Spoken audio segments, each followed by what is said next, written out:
Bueno, ¿estamos? Ya no voy a compartir pantalla, no es necesario, por suerte.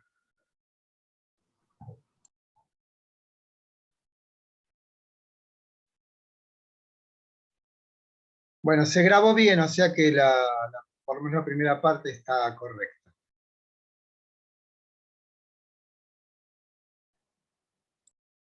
Bueno, esperamos un minuto. Pueden hablar, preguntar. Si no saben, que me da la sensación de la autorreferencialidad o solipsismo, se llama. Solo yo mismo.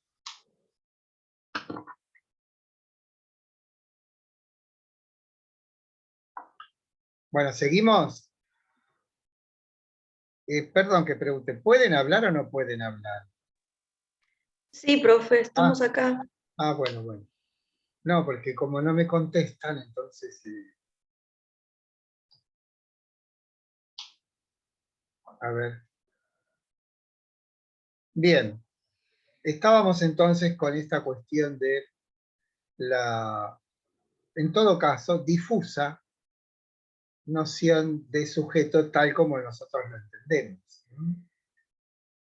Y quizás de ahí podemos inferir que este destino unánime del Hades tiene que ver con que justamente no hay una autonomía, ¿no? Y por lo tanto decisiones.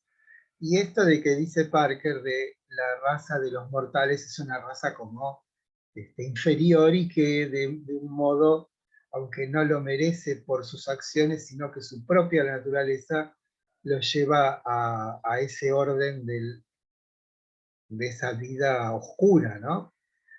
Y hago hincapié en esto de que cómo estas historias pueden ser fuente luego de una reflexión ya no tanto religiosa, sino de carácter filosófico o ético, cuando decimos que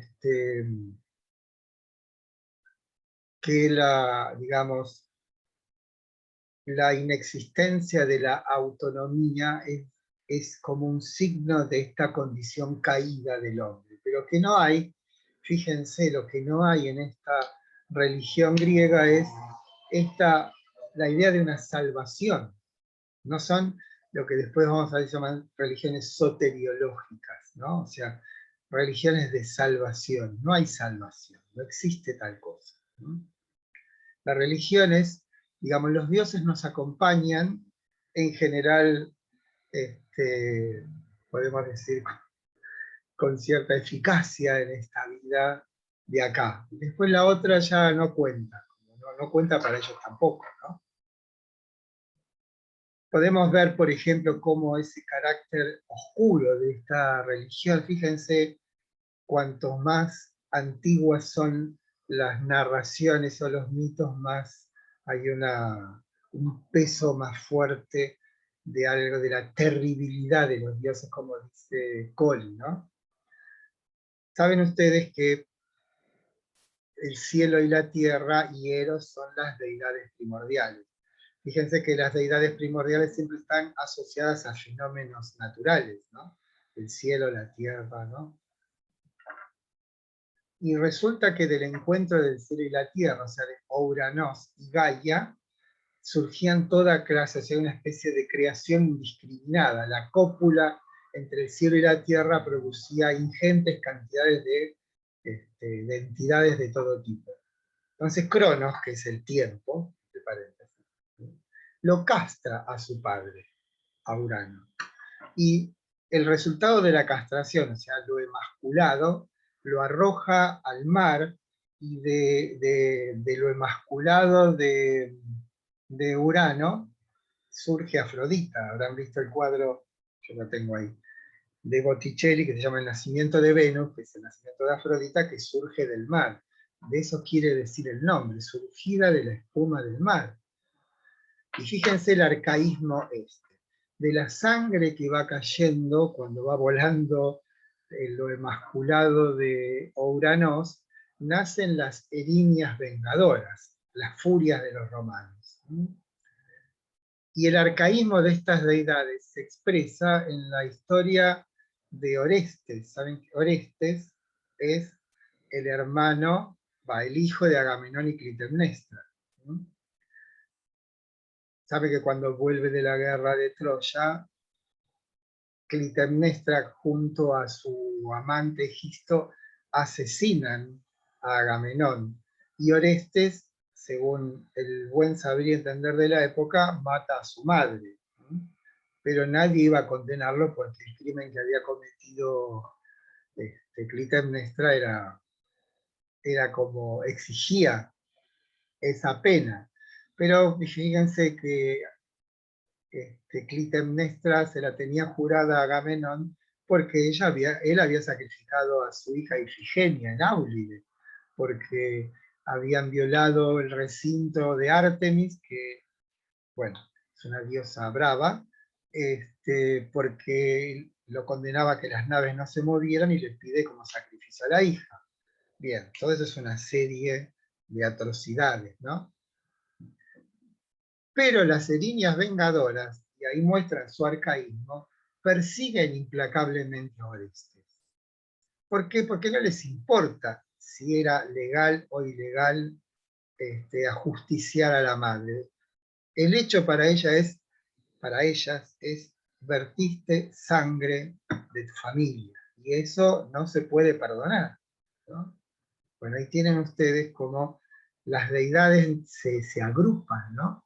Y fíjense también que creo que es la única trilogía, las tragedias se escribían por trilogías, que permanece, que es Agamenón, las Coéforas y las Euménides, de Ésquilo, y las Euménides son las de la buena locura, o sea, las buenas diosas, podemos decir, que pasan de ser estas deidades implacables, vengadoras, irracionales, a ser las que cuidan la ciudad, ¿no? Ahí se habla de una transformación dentro de la Atenas misma del siglo V y que expresa maravillosamente Ésquilo, ¿no?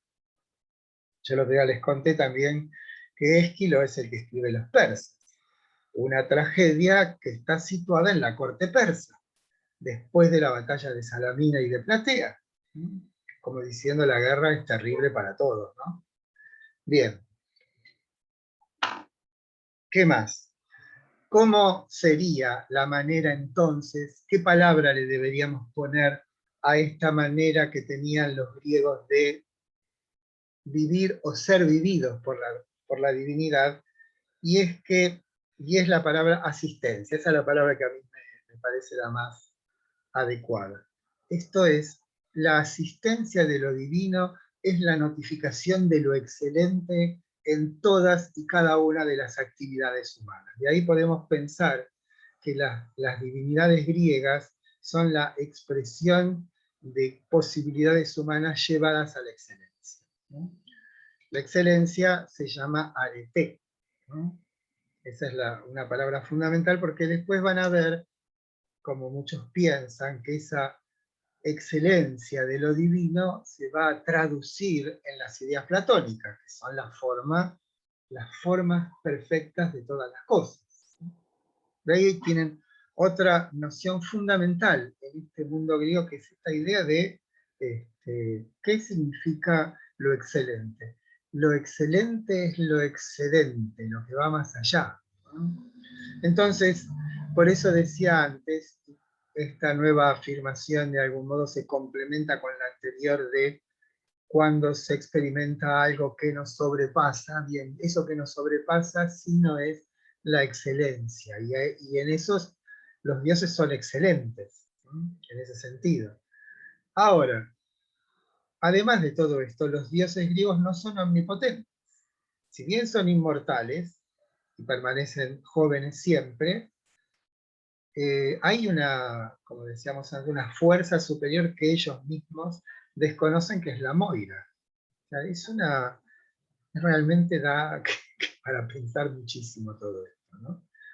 En el texto de Coli, que vamos a ver al final de esta saga de la religión griega, pero hago un apuntecito, él hace una historia de cómo va transformándose la relación entre mortales e inmortales, poniendo la atención en el fenómeno, en la instancia que configura la sabiduría, ¿no? Cómo hay una tensión por la sabiduría entre mortales e inmortales. Y lo que primero que dice, con las historias de Teseo, con las historias de Edipo, es que el modo en que los dioses se muestran en esas historias primigenias, esas sagas primigenias, es la terribilidad de los dioses. ¿Cómo se manifiesta esa terribilidad? En que por todos los medios los dioses tratan de impedir que nosotros los mortales podamos adquirir la posibilidad de una vida propia, de una vida autónoma. Fíjense, si no, la historia de Prometeo. ¿Por qué es castigado Prometeo encadenado a la roca Cáucaso y un águila o un buitre todas las noches le come el hígado que le vuelve a crecer y se lo vuelve a comer al otro día? ¿Sí? Un castigo eterno como el de Sísifo, ¿no? Porque le ha dado el fuego a los hombres, ¿no? Nos ha dado el fuego. Y con el fuego, ¿qué nos dio? No pensemos solamente el hecho de poder cocer la comida, calentarse y tener luz, sino el fuego como signo de la luz, o símbolo de la luz, esto es de la inteligencia, ¿no? Eso es lo que nos posibilita a nosotros podernos poder romper la matriz divina y autoestablecer una vida humana. Parecería que el propósito fundamental, según estas historias arcaicas, es que los dioses lo que imperiosamente hacen es impedirnos una vida autónoma. Fíjense Edipo, fíjense Teseo, ¿no? Teseo cree, o de hecho ha matado al Minotauro, de alguna manera ha liberado a Atenas del sojuzgamiento de los cretenses, pero se va con Ariadna y Ariadna le es arrebatada por Dioniso, y el padre Egeo que lo está esperando en el Cabo Sunion, cuando ve aparecer el barco, él se olvida de cambiar la vela, y haber cambiado la vela negra por la vela blanca era el signo que estaba esperando el padre para saber si Teseo volvía vivo. Y resulta que se olvida, y Egeo, cuando ve el barco, se desespera, se muere, no se sabe si se tira o se cae.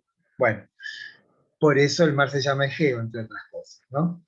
O sea, lo que hay en el suelo, podemos decir, y esto lo decimos a través de estas historias, de estos mitos, es una suerte de animadversión de los dioses, sobre todo ante la posibilidad de que nosotros los mortales podamos hacernos una vida autónoma. ¿Sí? Eduardo, ¿te puedo hacer dos preguntas? Pero por favor, es lo que estoy necesitando, porque escucharme a mí mismo me cansa. Bueno, la primera es, tal vez me lo perdí, pero no me parece haberlo escuchado. ¿Cuál es el origen de todo esto, de toda esta religiosidad? O sea, ¿dónde nace? ¿Cuál es la primera Tiene esa, digamos, semilla? por supuesto que hay, como decíamos en la clase pasada, hay elementos autóctonos, que ellos, o sea, Apolo no es un dios, es un dios que viene de la Anatolia, o sea, de lo que hay en Turquía. Afrodita tiene que ver con Astarte, que es una diosa, podemos decir, del Medio Oriente. O sea, no, lo que podríamos decir que son autóctonos son los dioses que vienen con los indoeuropeos, ¿no? Por eso Zeus y creo que Varuna, el dios de la religión hindú, tienen claras similitudes. O sea, lo que, digamos, si hay notas significativas en esta religión que viene con estos individuos que vienen del norte, es primero que no son dioses teriomórficos, o sea, no, terios es bestia, ¿no? No tienen, como la religión egipcia, dioses con forma de animal. Todos los dioses griegos son antropomórficos. Y después, claramente virilistas, ¿no? O sea, hay un Dios que es un varón, que está casado con Hera, que es su hermano, o sea, todos los hijos son hijos de llamémosle, incestuosos, ¿no? Después que no es vieron que no es una religión donde los dioses tengan preceptos morales. Y la otra cuestión, esto no habla del origen, ¿no? Es que hay algo que carece en casi todas las religiones, que es de sentido del humor, ¿no? Vieron que se gastan bromas entre ellos. Una vez se va Hefastos, el marido de Afrodita, a visitar a sus amigos los abisinios, creo que era, y aprovecha Ares para acostarse con Afrodita. Y los dioses le tienden una trampa, le ponen una fina red y aparecen expuestos ante todos, ¿no? Y todos se matan de la risa. O sea, por eso Nietzsche dice, con cierta, como escandalizándose, dice, 2000 años sin ningún nuevo Dios, como diciendo, aquí hay algo que no está bien, ¿no? Y la otra afirmación de Nietzsche es, solo creería en un Dios que supiese bailar, ¿no? Bueno, todo esto tiene que ver, o sea, el origen antropogénico, o sea, por qué son así y no así, no, solamente podemos decir, bueno, vienen de ahí. Ahora, estos dioses no tienen un origen unívoco, son productos de fusiones, como decíamos el otro día. Artemis, si bien es una diosa virgen que desconoce la maternidad, el hogar, el sojuzgamiento de la mujer por el hombre, etcétera, etcétera, y vive plenamente en los lugares donde no llegan los mortales, es sin embargo invocada en el momento del parto porque ella como el tía, porque es como que hay determinadas cualidades de otras deidades que son asimiladas, ¿no? Y esa asimilación se da poéticamente, podemos decir. ¿Cómo es que se gestó un mito? ¿Cómo es que a alguien se le ocurre eh, enhebrar una historia acerca de Artemis y ¿cómo se llama? Y la otra, y se fusiona con otra deidad que sí tiene que ver con la tierra. Fíjense que Esa es un Artemis, poco la pregunta, ¿no? y bueno, por eso ¿Cuál era el son, beneficio del que inventó esto? bueno, Porque la beneficio, religión no estaba centralizada en una institución. no, pero no hay beneficio. Esto es cierta prodigalidad, debemos asignarle a estos individuos y por eso seguimos hablando de ellos, ¿no? Hay mucho de genio en todo esto, para mí no deja de maravillarme, sorprenderme y asombrarme y gustarme, ¿no? Todas las historias que se cuentan de ellos, ¿no? Pero si lo queremos ya de un punto de vista circunspecto, académico, lo que podemos decir que ningún o casi ninguno de estos dioses es una figura que tiene un camino como sin transformaciones. Son productos de no sé, el espíritu griego, como se llamaba en alguna época, crea todas estas figuras. Pero no creamos de ninguna manera que todas estas deidades no son sino hijas de la imaginación exacerbada de algunos individuos, ¿no? Prefiero yo tímidamente, cautamente decir, había en la experiencia del pueblo griego, tal como fue vivida, una suerte de vinculación con, no hablo de dioses, sino con una transparencia entre determinadas, no llamo como fuerzas o experiencias de la naturaleza, que luego son transfiguradas bajo la forma de Dios. Pero la eficacia de los dioses en la vida de ellos es manifiesta, o sea, ningún ateniense podría haber dudado jamás de que ellos vencieron a los persas porque Palas Atenea estaba con ellos. Y no eran gente ingenua o piadosa de un modo bobo, sino que para ellos lo divino era tenía la contundencia de algo cotidiano. Si no, no hubiese, Correcto. permanecido Ok. tanto tiempo, ¿no? O sea, en general Y todas la las segunda preguntas... pregunta Sí, es si ellos, por lo que te escuché y leí, era como un castigo vivir en la tierra, o sea, como que los seres humanos estaban condenados a la desdicha, una cosa así. sí. Y teniendo los dioses, no diría corruptos, pero que cometían No, todo tipo de corruptas, atrocidades, que hacían todo tropelías. tipo de desastres. Sí. ¿Cuál era la expectativa? O sea, ¿qué los mantenía? eh, Bueno, ahí si los de abajo eran un desastre y los de arriba eran peor, digamos. bueno, hay que pensar que quizás la moral cristiana les adjudica esas atrocidades y para ellos no lo fueran tanto, ¿no? O sea, hay problemas con anacronismos nuestros, que proyectamos nuestros valores en un fenómeno que es muy lejano en el tiempo y muy lejano espiritualmente también, ¿no? Yo me remito para... Estas no son contestaciones, sino que son, en realidad lo que hace es ahondar las preguntas, ¿no? Nietzsche dice, en El nacimiento de la tragedia, sabe que Nietzsche no era filósofo, ¿no? No tenía el título de filósofo, él era filólogo, como si dijéramos hoy, un egresado de letras con especialización en clásica. Eso sería Nietzsche. ¿No? Dice que el pensar mata al obrar, ¿no? Esa es una frase que él saca de Shakespeare, creo, de Hamlet. Y dice, cuando... eh, les digo otra cosa más, ¿sí? Nietzsche dice que un buen filólogo en realidad lo que tiene que hacer es imaginar. Por eso le destrozaron el libro, ¿no? Pero imaginar quiere decir que Nietzsche tenía esa capacidad empática de que él podía acercarse a lo que efectivamente ellos, los griegos, vivían, y a partir de eso pudo pensarlos de un modo radical y contundente, ¿sí? Decía, ¿cómo puede ser?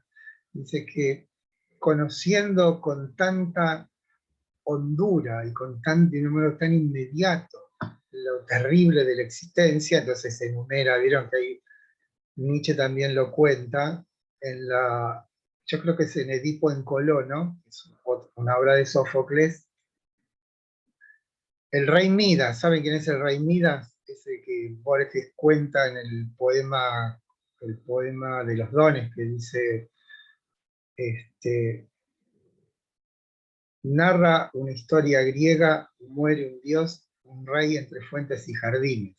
Yo exploro en vano los confines de esta alta y honda biblioteca ciega, como que el rey Midas, ¿saben quién es? Que cuando tocaba algo lo convertía en oro, ¿no? Y por eso muere de hambre y de sed, y él lo cuenta, Borges, porque siendo director de la Biblioteca Nacional es ciego, ¿no? Bueno, a lo que voy es que el rey Midas persigue al sabio Sileno. El sabio Sileno es el tutor de Dioniso. Podríamos decir que es como un gnomo, una deidad de los bosques, de la sabiduría natural, digamos, se puede hablar de eso.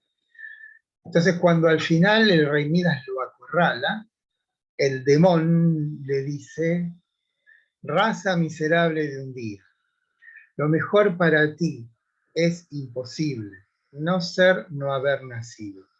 Pero ya que has nacido, lo mejor para ti es morir pronto. Entonces Nietzsche dice, ¿cómo puede ser? Dice, la pregunta que te haces vos, exactamente.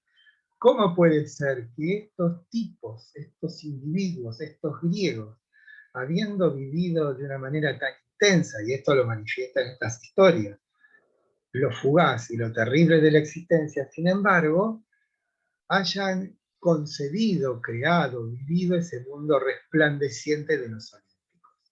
Entonces dice que la hipótesis, ¿no? Y quizás te conteste a vos tu pregunta, que te la contesta Nietzsche, que lo que salva es el arte.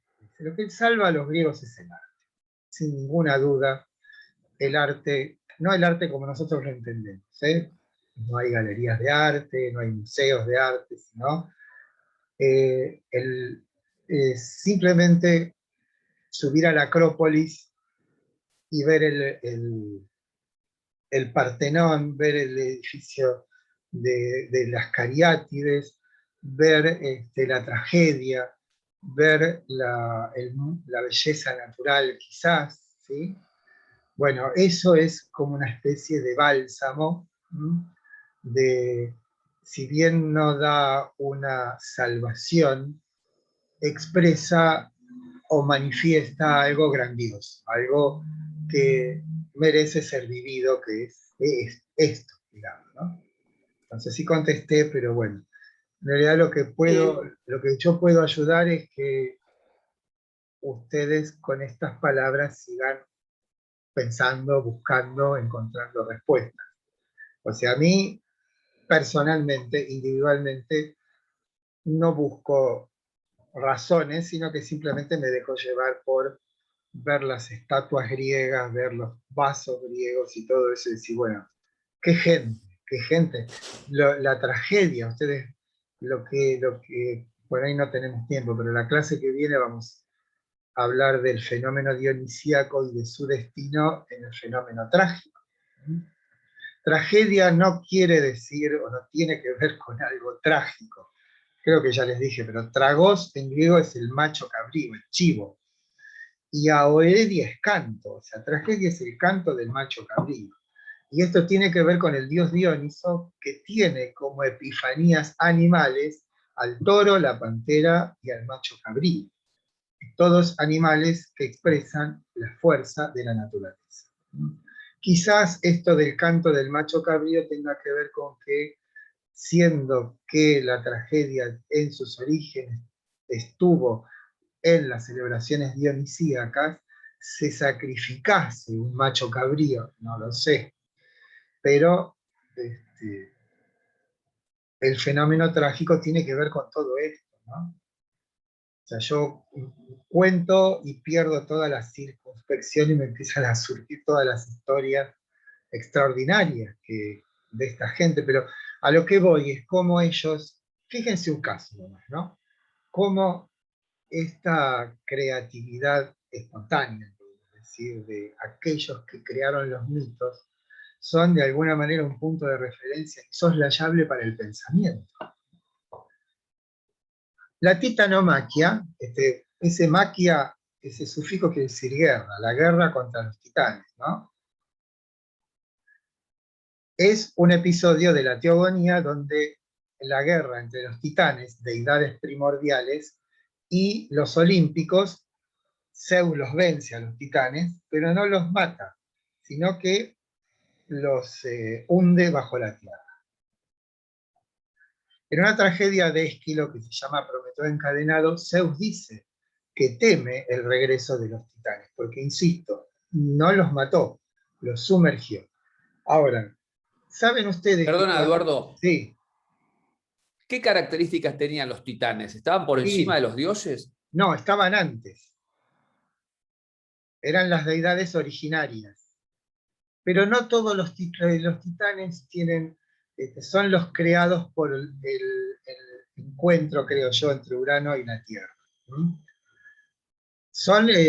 Estas historias no son más que la expresión, podemos decir, onírica casi, de lo que efectivamente sucedió, ¿no? Una incursión de otros pueblos que subyuga a los autóctonos, impone sus nuevos dioses. Eso se expresa poéticamente en la historia en la cual los olímpicos vencen a los titanes y lo hunden debajo de la tierra. Déjame terminar con esto antes de que... Okay. Cuando le preguntan a Freud cuáles han sido sus maestros, uno habría pensado, y algún neurólogo, algún químico, algún médico, y Freud señala a los trágicos griegos y a Shakespeare. Esos fueron mis maestros. Entonces, fíjense lo que se llaman las histerias de conversión, ¿no? Las histerias de conversión son estas que una persona de pronto se le inmoviliza un brazo, o se queda paralítico, pero no tiene ningún mal físico. No hay ningún agente patógeno que produzca eso, ni ningún agente traumático. Simplemente de pronto, entonces, cuando Freud los analiza, lo que termina afirmando es que hubo una experiencia traumática, seguramente en la infancia, y era tan pavorosa esa experiencia que el yo, digámosle, defendiéndose, la hunde en los abismos de la memoria y la deja oculta. Ahora, en la vida ulterior, una determinada situación, un determinado estado de cosas, hace reaparecer eso, digamos, oculto, y se expresa de esa manera física. Entonces, así como por ejemplo en el cuento de Borges, El Muerto, lo que se muestra es esta idea de los griegos acerca de cómo la vida humana no es más que una frágil expresión, no sabemos de qué, pero dominada por la divinidad. O, en este caso, Freud seguramente, cuando analiza el caso y habiendo declarado que sus maestros son los trágicos griegos, no puedo dejar de pensar que esto de haber sumergido a lo titánico debajo de la tierra tiene un símil con esta experiencia traumática y alojada entonces en las profundidades del inconsciente, y que de pronto aparece, porque estas personas cuando después son tratadas se curan en general, ¿no? Ahora no tenemos tanto de estas. Bueno, nos quedan 4 minutos, ¿sí? ¿Alguna preguntilla? No, de esto Bien. no. ¿Qué sigue después de esto? Bueno, por supuesto, Quito, Parker, Mircea Eliade, Dodds, ¿quién me queda?